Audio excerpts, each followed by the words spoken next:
I will excerpt part of it, but when Jesus saw the crowds, he went up to the mountain, and after he sat down, his disciples came to him. He opened his mouth and began to teach them, saying, "Blessed are the poor in spirit, for theirs is the kingdom of heaven.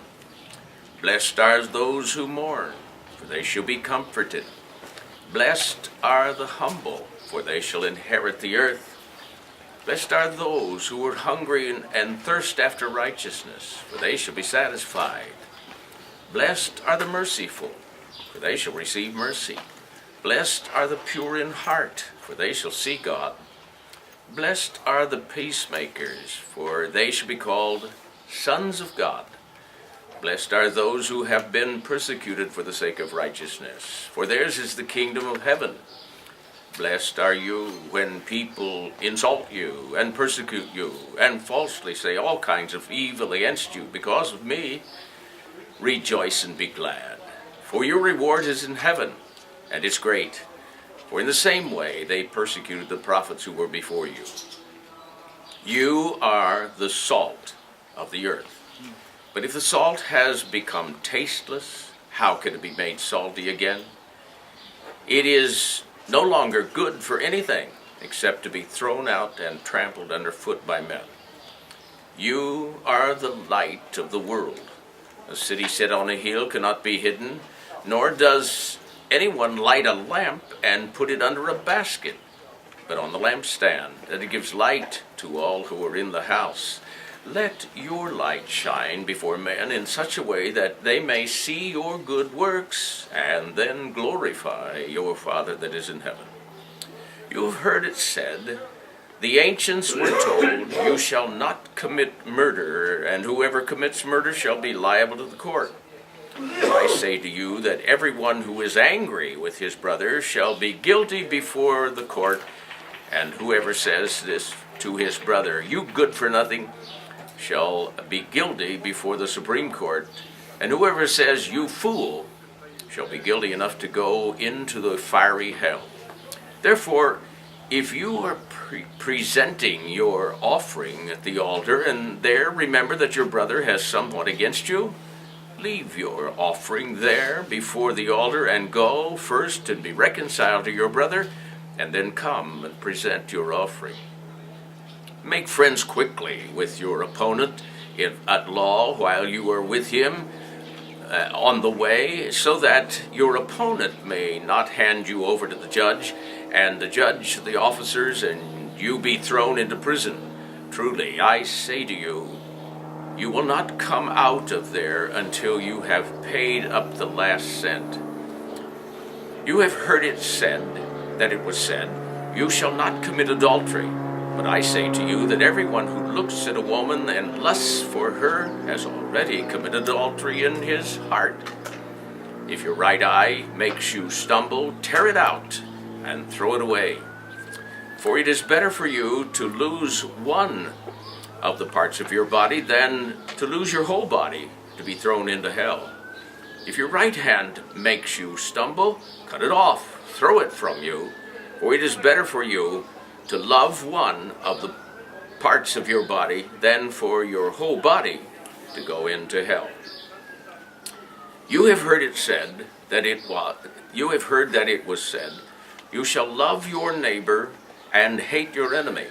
But I say to you, love your enemy and pray for those who persecute you, so that you may be the sons of the Father who is in heaven.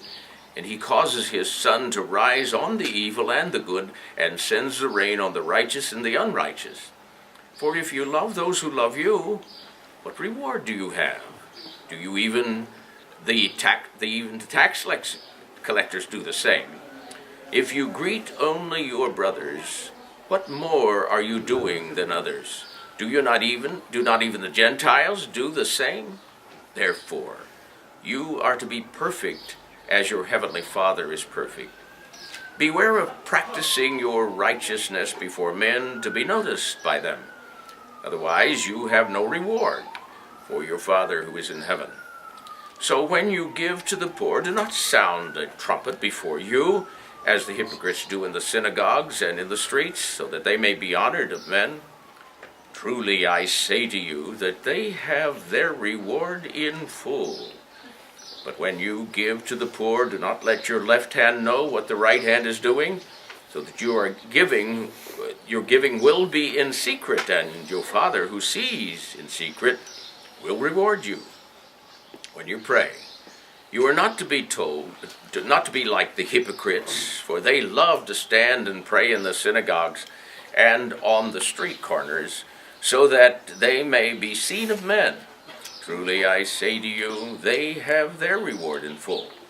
But you, when you pray, go into your closet or into your inner room and close the door and pray to your Father who is in secret, and your Father who sees what is done in secret will reward you. And when you are praying, do not use meaningless repetition as the Gentiles do, for they suppose that by their many words they will be heard. So do not do like them, for your Father knows what you need before you ask him. Do not store up for yourselves treasures on earth, where moth and rust destroy, and where thieves break in and steal, but store up for yourselves rewards in heaven, where neither moth nor rust does destroy, and where thieves do not break in or steal. For where your treasure is, there your heart will be also. The eye is the lamp of the body, so that if your eye is clear, your whole body will be full of light. But if your eye is bad, your whole body will be full of darkness. If then the light that is in you is darkness, how great is that darkness? No one can serve two masters, for either he will hate the one and love the other, or else he will be devoted to the one and despise the other. You cannot serve God and riches. For this reason I say to you, do not be worried about your life as to what you shall eat or what you shall drink, nor for the body as to what you shall put on. Is not life more than food? Look at the birds of the air. They do not sow, nor reap, nor gather into barns, and yet your heavenly Father feeds them. Are you not worth much more than they? And who of you, by being worried, can add one single cubit to his life? And why are you worried about clothing? Observe now the lilies of the field, how they grow. They do not toil, or do they spin? Yet I say to you that not even Solomon in all of his glory was clothed himself like one of these. But if God so clothed the grass of the field, which is alive today and tomorrow is gone, thrown into the furnace, will he not much more clothe you, you of little faith? Do not worry then, saying, what shall we eat, or what shall we drink? What will we wear of our clothing? For the Gentiles eagerly seek after these things, for your heavenly Father knows that you have needs of these things. But seek first his kingdom and his righteousness, and all of these things will be added to you. Do not worry about tomorrow, for tomorrow will take care of itself. Each day is enough trouble of its own. Do not judge so that you will not be judged. For in the way you judge, you will be judged, and by your standard of measure it will be measured to you. Why do you look at the speck that is in your brother's eye, but do not notice the log that is in your own eye? How can you say to your brother, let me take that speck out of your eye, and behold, the log is in your own eye? Hypocrite, first take the log out of your eye, and then you will see clearly to take the speck out of your brother's eye.